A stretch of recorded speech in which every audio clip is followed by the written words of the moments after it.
Well, hello everyone, and welcome, and thank you for making some time today to spend with us to talk about some peak season opportunities. I'm Aaron Plante, president of DRS, and I'm joined by my good friend Dustin Sartoris, one of our expert marketing strategists, gurus, who works with haulers every day on the marketing and growth side of running a dumpster rental business.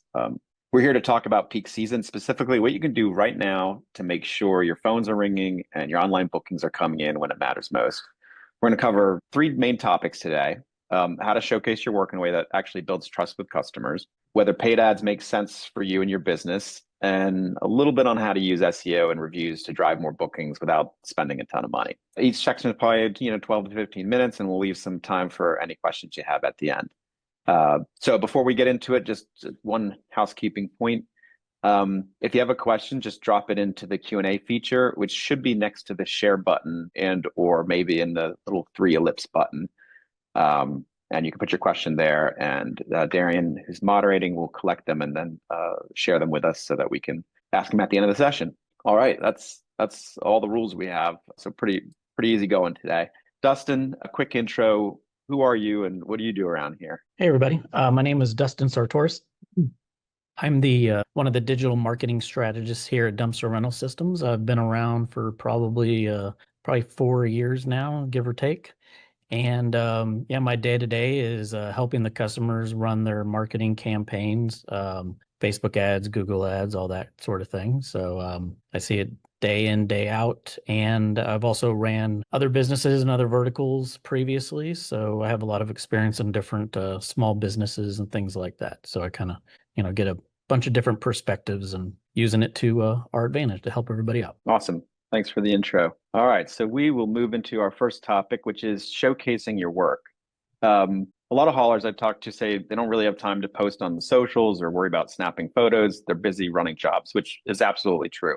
I know why showing your work is important in algebra, but why does it matter when it comes to getting more bookings? Yeah, so I think a lot of the times what people miss is establishing credibility in the marketplace. There's a lot of noise out there, and it's very hard for people to know what's real, what's not. Is this a scam? Are you a real business? So there's small things you can do every day to help you, establish that credibility in the market. The easiest one is when you're out at a job site, take a photo of you next to a dumpster. So on the next slide, actually, I kind of have a photo of an example of that, showing a quick post that you can make just, again, to establish credibility in that market and show that you're actually a real person that's going to deliver a real dumpster and not scam these people out of a bunch of money. Because, it's expensive to rent these items. So you want to make sure that you hire somebody that can actually deliver on what you hire. Awesome. And when we think about real photos versus,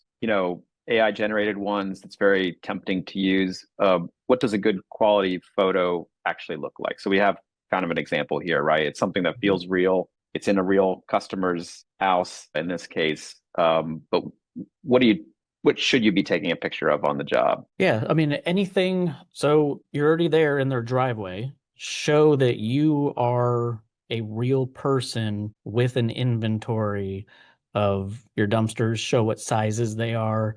The reason I like this photo is it shows a good perspective of that dumpster. So will it fit in my driveway is a big question that people ask all the time. And then just making sure, like, if you're in a Florida market, for example, and you're having photos of snow in the background, that's probably not going to look very good. It's not going to be very credible.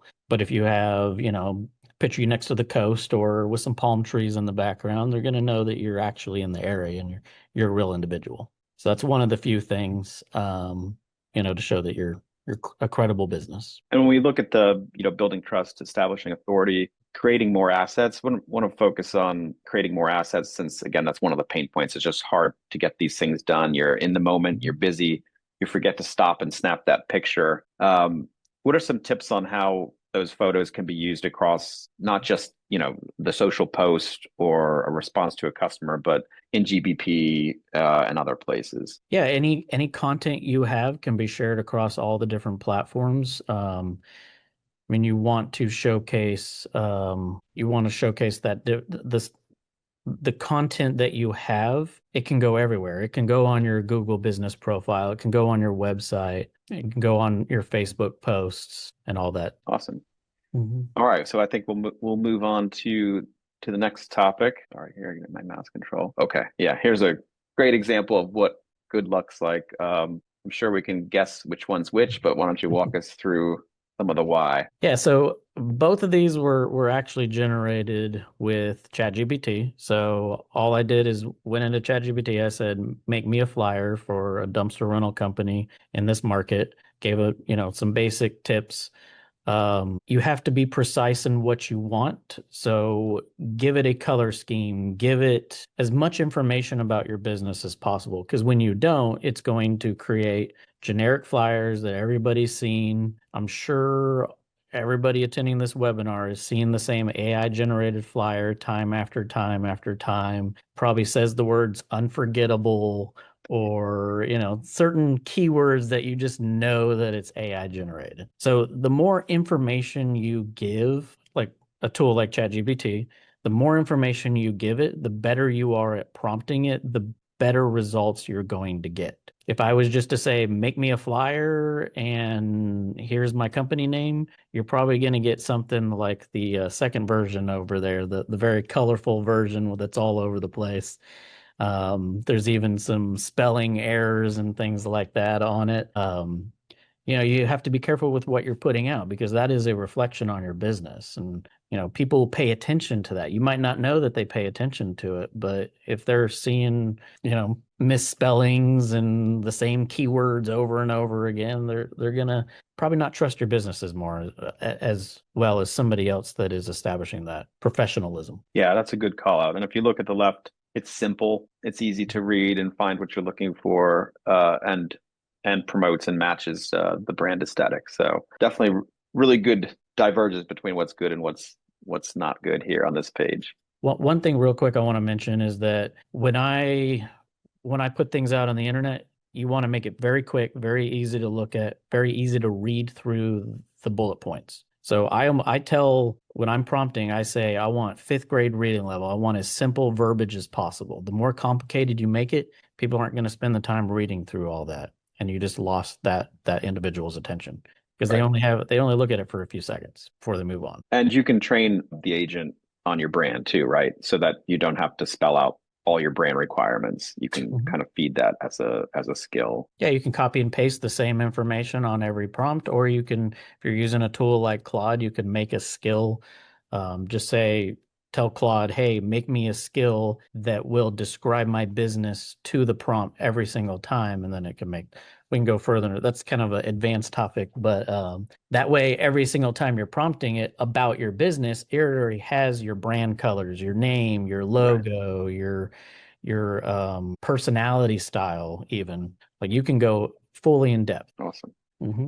All right. So to summarize some best practices, take photos on delivery, use geotags. I don't think we covered that one, and captions. So yeah, walk us through the best practices here as it relates to leveraging images. Hmm. Yeah. So again, every time you or your drivers deliver a dumpster, try to take a photo with that you in the driveway with the dumpster, showing that you're a real person. You might not be able to take that every time, especially if it's only you in the driveway, but you can get a tripod or something to take the photo for you. For geotags, so geotags tell, it's a code embedded in the image that says that this photo was taken at this location. So it establishes trust with the algorithms, the advanced data algorithms in the back end. But if you have a cell phone with your location enabled, it's automatically doing that for you. You don't need to go and add anything to the photo. It's showing where you took that photo. So, just use your cell phone, enable the location. You can disable it when you're done, but it's already going to put that in there for you. So you don't have to worry about that. But that does establish that you took that photo in the general location of your business, and the more photos around your location that you're uploading to like Google Business, your website and things like that, it does establish your credibility in that marketplace. Not for somebody to view, like, they can't right click on it and see the address, but everything in the background is going to know that it was taken in that spot.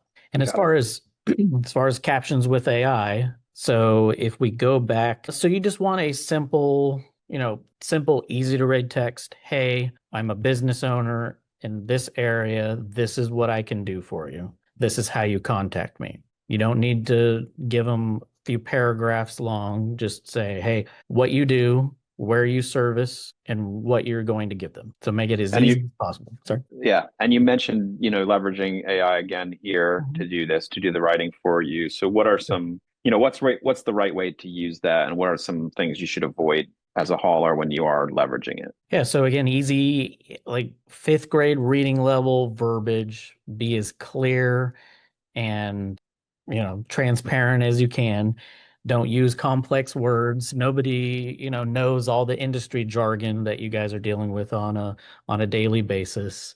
Pretend you're talking to a fifth grader and describing what you do. If you can't describe within 5-10 seconds what you do, why you do it, and how you do it, that's what you want to work on, is simplifying that. All right, we'll move on to paid ads, to pay or not to pay. That is the question. So this one, I get a lot of different opinions on. Some haulers swear by Google Ads, others Facebook, and at some point they've walked away from both of them and come back. So should every hauler be running paid ads, or is this something that only makes sense for certain businesses or at certain times? What's the clean and dirty on this? So yes and no is always the question I like to give right away. Right. Yes, but there's a bunch of buts. You want to be marketing yourself and getting out there, and the easiest way to do it is with paid marketing.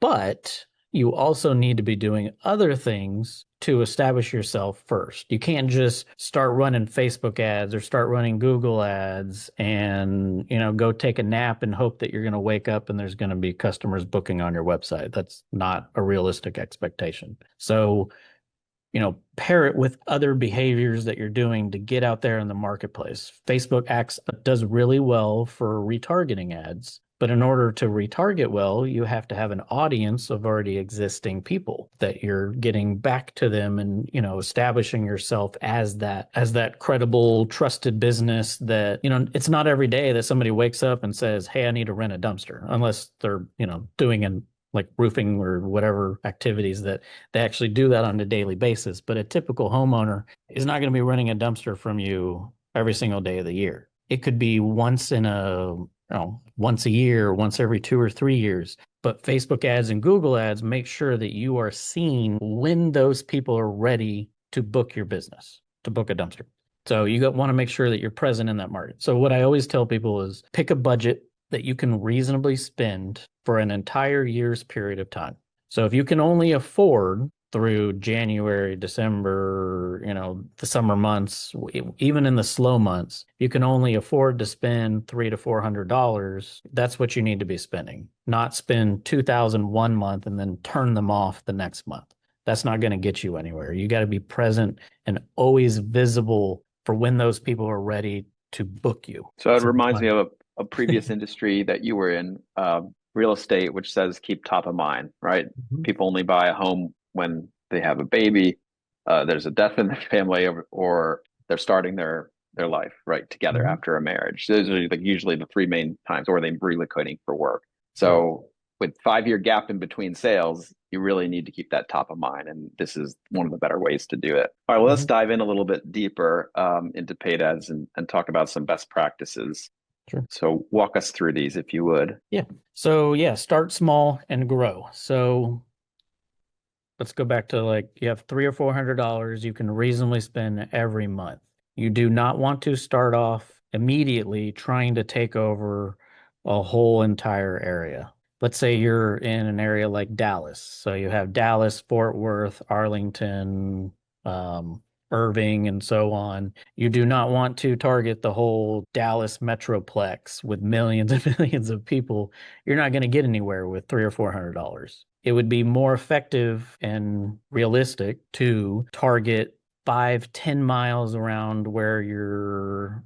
I always I always start with like what your free delivery areas are. So if your free delivery area is 10 miles, start with 10 miles. because that's where you can establish yourself quickly and affordably. It's not a huge barrier of entry. People aren't going to have to pay extra money to book with you in those areas, and you don't have enough budget. You're going to be spread too thin. It takes a certain amount of times for people to see you before they even remember or think about you again. And usually it's about 8 times. So if you're taking $300 or $400 worth of ad budget and spreading it across a whole metro, that person might only see your ad once every 3 months. By the time they see it again, they've already forgotten about you. They have no idea that you even exist. Whereas if you take, an area that's like 100,000 people, 200,000 people even, and you're getting in front of them 8 times a month, 10 times a month, they're starting to see you. They're starting to remember you. You establish yourself way better in that market than you do. And then you can expand. Once you start to get those bookings and, you start having some money flowing in, take, a certain portion of all your income and take that towards your marketing budget and increase it over time. So you're starting small and growing over time. I call it spraying and praying. Right. Too large, too fast is just spraying and praying, and it never works out very well. It's a bad move. Every single time I've seen it, it has not worked out for anybody yet. So I would love to be proven wrong on that, but yeah. So far, not so. So far. Walk us through the platform choice. So we've been talking about Google Ads versus Facebook and retargeting. And so how does a hauler know which one to start with? Yeah, I think it depends. It's one of those answers, it depends.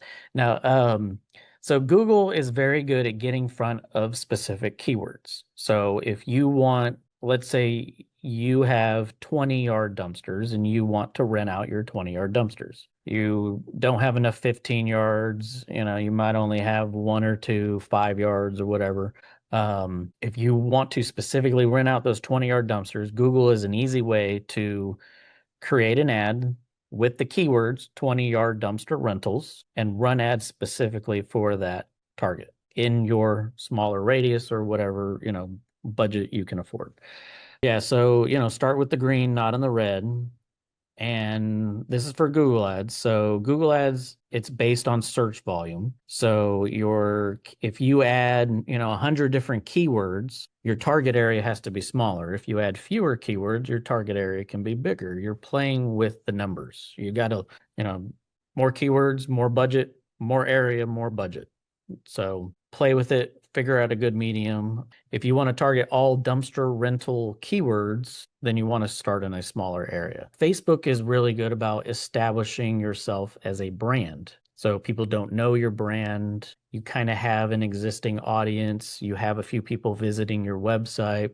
You just want to make sure that they continue to see you time after time. If you have a list, like a customer list, names, emails, phone numbers of people that you've done business with in the past, Facebook ads is great because you can upload that list and target people using that list. So using their names, emails, phone numbers, you're getting in front of them and making sure that they're seeing you those 8 to 10 times. But yeah, so over time, it will learn on who is clicking, who is engaging with the ad. If you go in and make a campaign, you do a click-based campaign where your goal is to get more clicks to your website, it's going to identify who is clicking on your ads and showing it to more people, like the people that are clicking on it. You always want to do, because these websites, the dumpster rental systems websites, are e-commerce websites. So think of it like it is an e-commerce website at the end of the day, because we're getting online bookings for you. If they don't online book, great.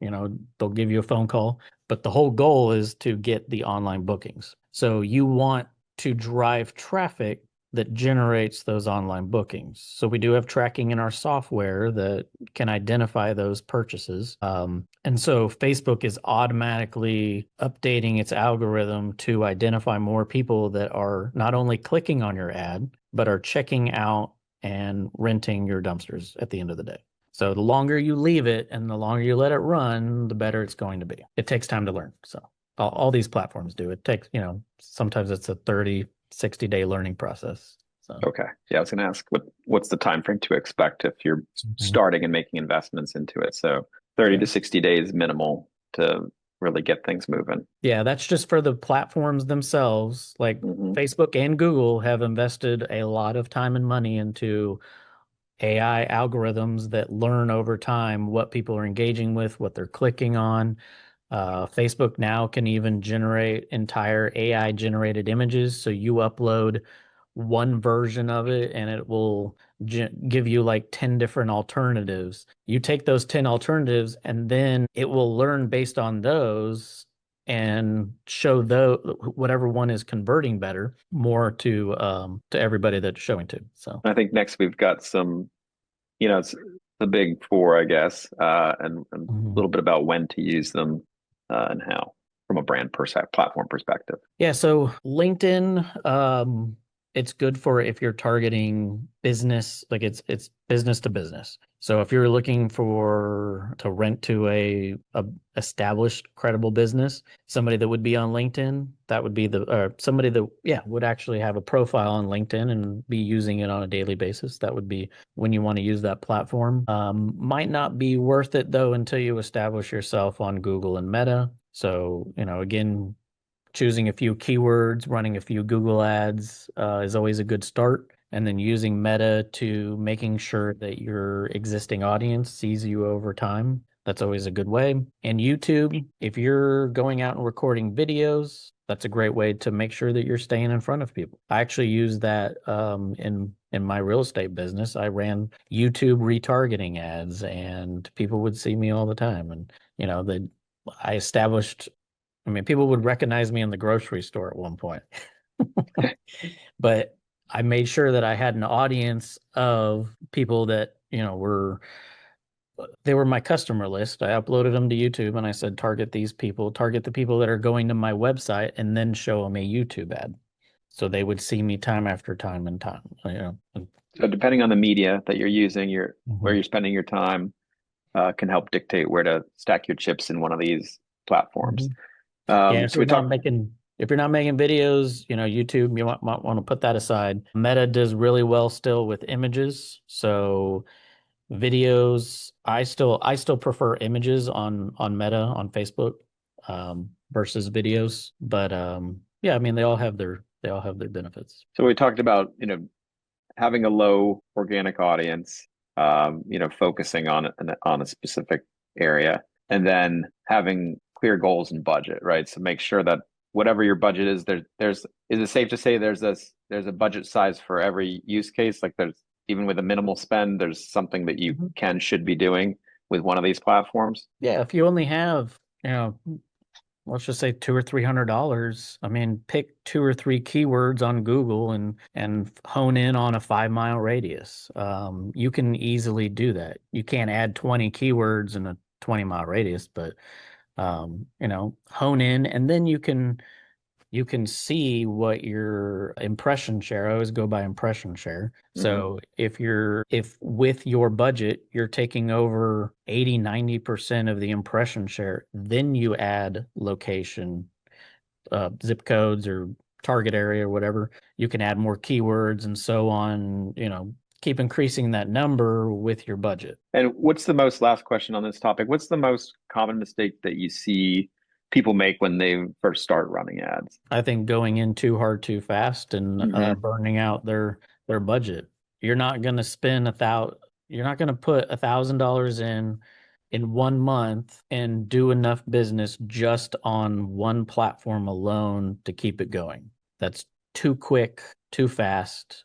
It needs to be, what's the right way to say it? It needs to be portioned out. You need to have, realistic goals. If you have $1,000 budget, let's spread it over 2 or 3 months, because it's going to be a ramp up period. It's not going to be you turn it on and you immediately have, $1 million in your pocket. That's not going to happen.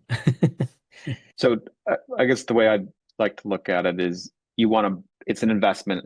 You want a return on your investment. So it should be something that's part of your budget, your general overall budget. So when you're looking at, starting the business, maintaining the business, you're going into next year, you're planning your growth, build this into it. And so you've got those dollars set aside for it. And whatever it is, $200, $300, $2,000, $3,000, you've got it there, you know it's there for a specific purpose, and it will get you that return over time. But it's not a put a coin in, get your toy out type of a thing. Yeah, good. Most small businesses, the good realistic percentage for marketing budgets is around 10%. Okay. So take 10% of your revenue, put it into marketing, and then that way every month it increases and gradually increases month over month. So that 10% that's $500 this month could turn into $600 next month, 700, and keep compounding, month over month. Just don't expect, to put in $2,000 and you immediately are at $1 million business.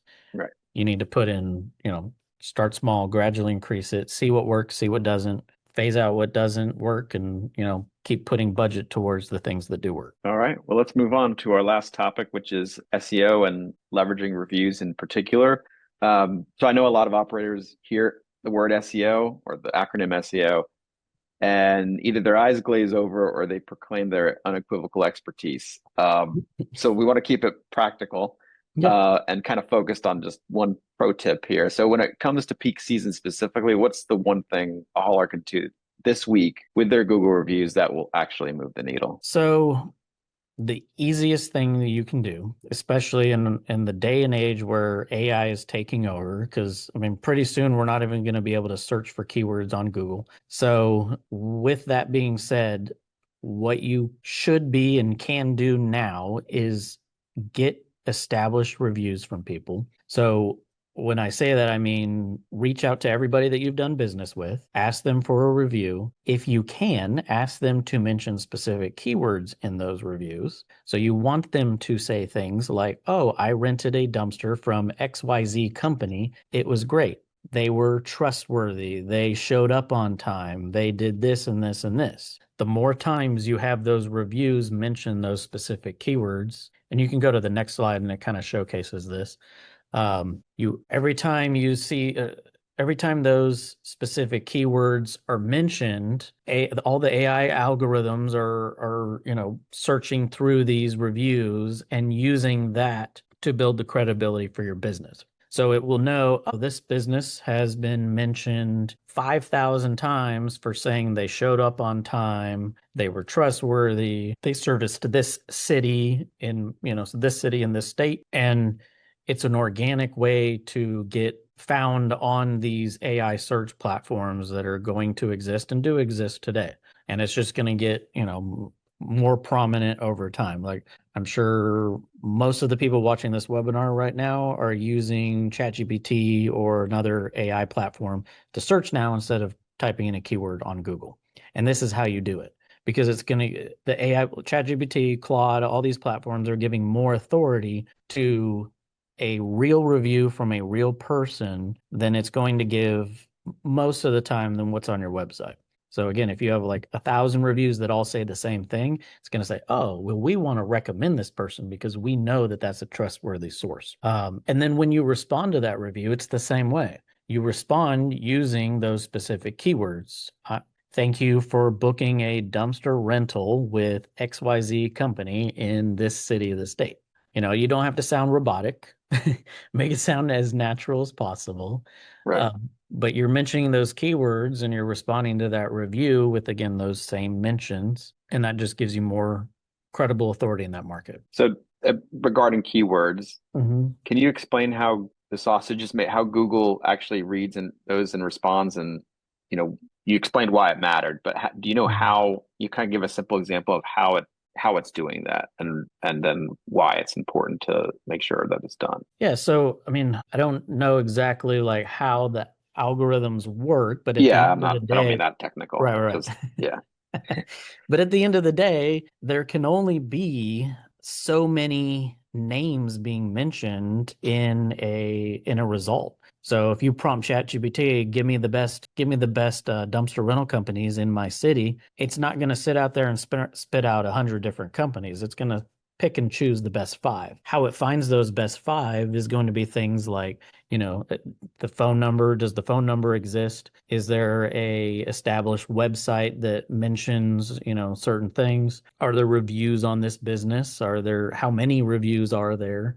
And do those reviews seem legitimate? Do they mention these specific keywords that this person is asking me about? It's pumping all that data into it. And, I'm sure there's 5,000 ways that it actually chooses those top five, but you want to make sure you're hitting all those different points, whatever that is now and whatever it is in the future. But reviews are the easiest way to do that because they are a credible user generated content that establishes that authority. I see we've got, utilizing popular forums and Q&A sites. So where should haulers be showing up that they're probably not thinking about right now? Let's see. So it's kind of a detailed post, but on the last slide here, two platforms that also exist that are giving a lot of authority in the AI search space is Reddit and Quora.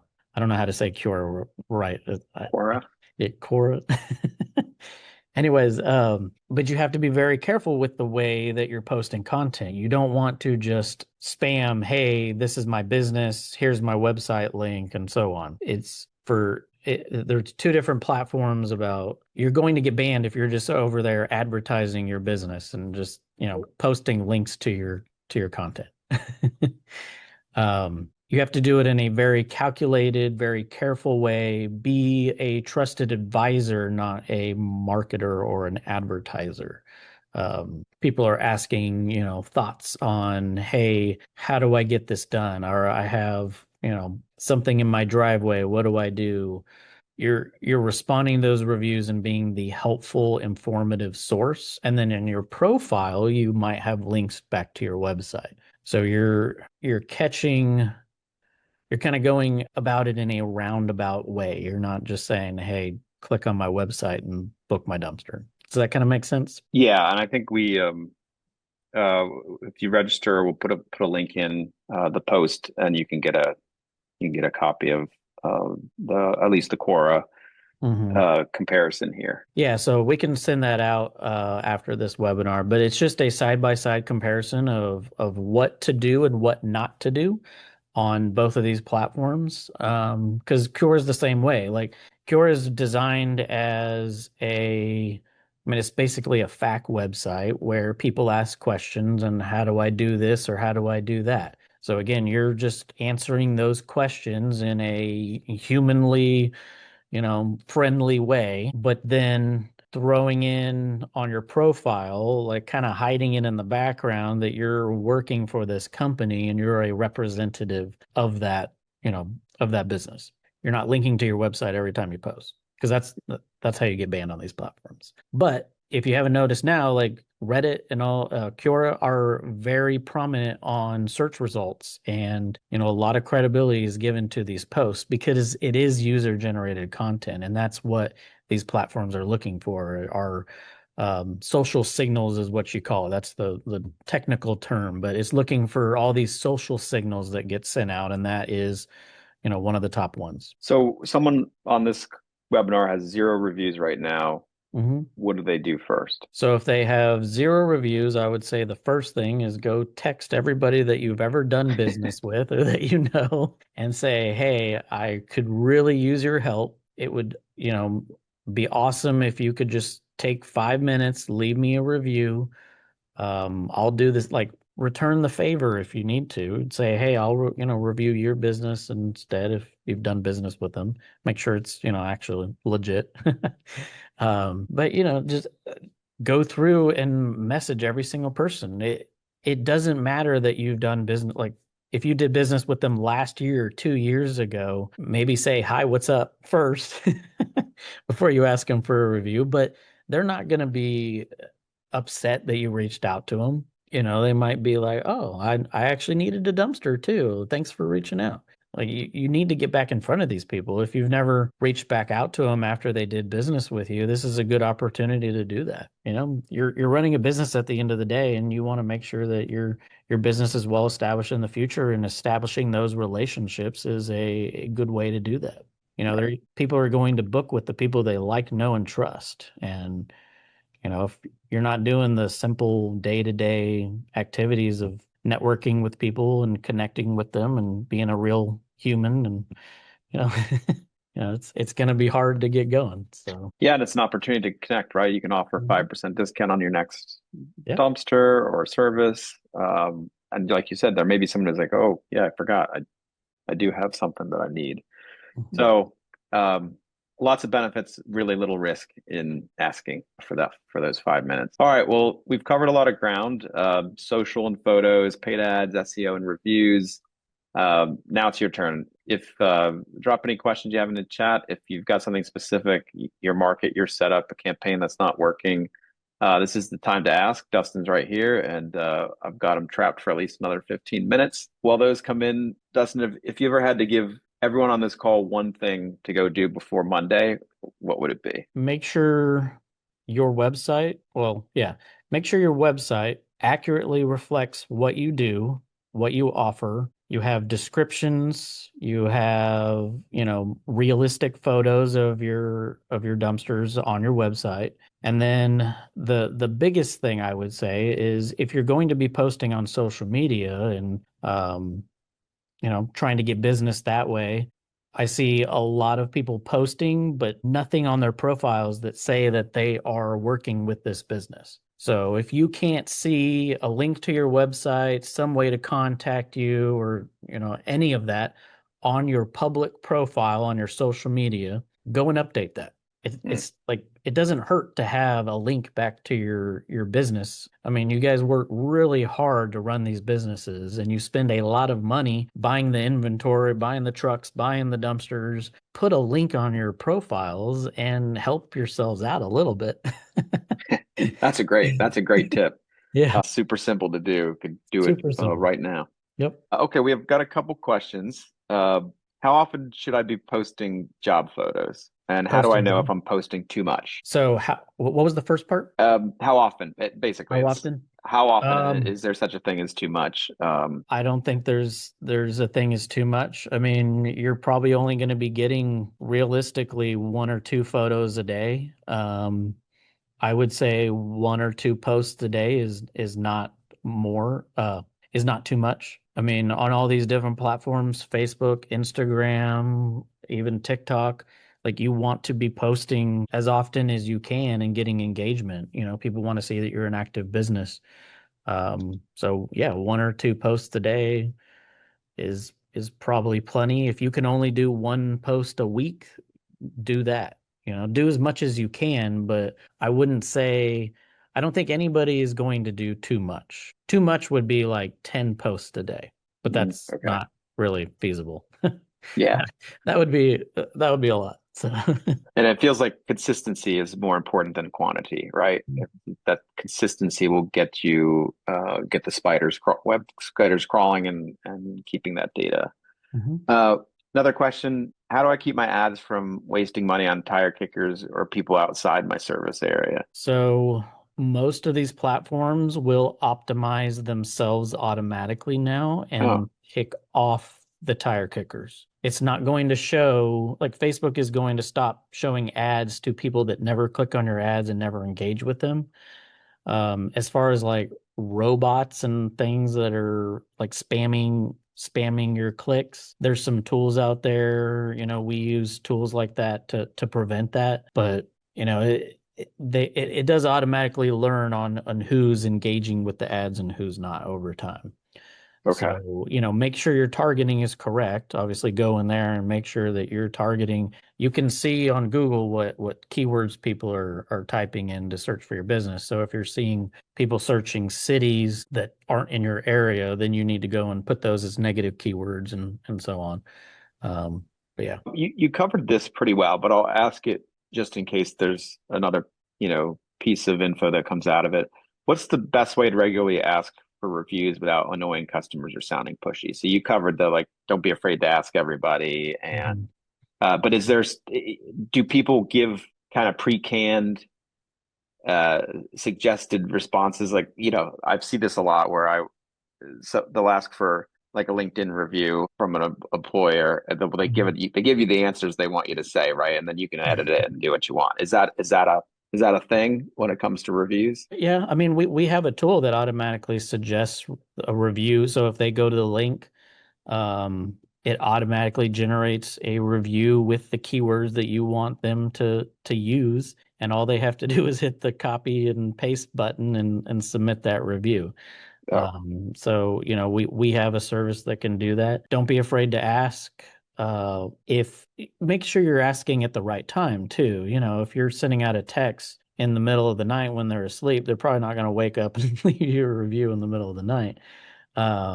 If you're waiting too long after they've booked your services, after you've uh, picked up and left and it's 2 weeks later, and you yeah. ask them for a review, then they probably kind of forgot what you even did at that point. So Yeah. ask at the right time of the day, and soon enough so that they remember what you did. And what about bad reviews? How should we handle those? I don't think it hurts to have a bad review every once in a while. Kind of keeps you in check as well. Gives you Hmm. a good perspective if you are doing something wrong, because it takes messing up to learn, and do it right the next time. If somebody says, "Hey, you did XYZ and I'm not happy with that," make sure that doesn't happen again. Give them a response, respond to that review in a polite way. You can offer them a refund or whatever you feel is reasonable based on the review. Own it. If you messed up, just own it. People respect that. Not everybody's perfect. If you see 5,005.0 reviews on a profile, you're going to be, oh, those are fake. Yeah. But if you see like 4.8, 4.6, people know that you're not perfect every time. You're going to have employees that might not show up or do things the wrong way, or, it happens. But Right. again, own up to it, correct the mistake, and move on. I What do think you the key is responding, right? think? Because even if the response is, "Hey, be happy to call you and address this," you don't have to spill your tea all over the place in your Mhm. response, but just the fact that you responded to a comment means that you have presence of mind, and Mhm. I think that's valuable for someone looking at the reviews, right? They see they're authentic. That's somebody who's engaging. Okay, I got two more, it looks like. So we'll switch gears to SEO, and you did create a scenario where you kind of addressed this, but again, just to make sure we ask all the questions. How long does SEO take? So I've heard some companies say that they can get me ranked in a week, and some say it takes 3 to 6 months. How long does it actually take? It takes as long as Google and these AI platforms want to take. Would be my truthful answer. It does take time for, Google and all these different platforms to go in and index your website. There are ways to speed that up. So there's other tools that you can get to submit your, website quicker and all that, but it's going to take time, and a realistic amount of time. The reason you're quoted 3 to 6 months is because sometimes that's how long it takes for Google to go back through your website and recognize the changes. So if you're making these changes once a month using that, it hasn't even found you yet. It hasn't even found the changes yet. So 3 to 6 months is sometimes how long it takes for Google to go back and search through all of your web content. Give it enough time, keep doing what you need to do, improve your website, and human readable content is important. You want to make sure a human can read it. It's not stuff with keywords, and all the links work. Everything is descriptive. The amount of time people spend on your website is important. I mean, there's so many different factors that go into SEO, and you got to account for all of those and how long it takes for these platforms to pick them up. Oh, we got one last question. How do you set up links for reviews? So if you're on Google My Business, you can go and get a link directly from Google My Business to send to people. It's just the share link that, if you go to like maps.google.com, search for your business, there's a share link that you can use. If you're using one of our tools, we give you a link that you can use, and that's the one that'll automatically generate a response for you. And yeah, it's just a third party link. If you're using high level, there's a link in there. It kind of depends on which platform you're using to push them out. But yeah, there's a bunch of different ways to do it, but the easiest way is give them a link directly to Google, your Google business profile. Okay. Well, that's going to do it for us today. Dustin, thank you. This was genuinely useful. And I know everyone in the call walked away with at least one thing they can put to work by Monday. That's the assignment. We'll send a recording of this out after. And if you want to share it with your team or come back with anything we've covered, you'll have it. If you're not already on DRS or you want to see how the platform fits into what Dustin was talking about today and some of those tools, the online booking side, the customer tracking, all of it, please reach out. We'd be glad to walk you through it. Thank you, everyone, and have a good rest of your week.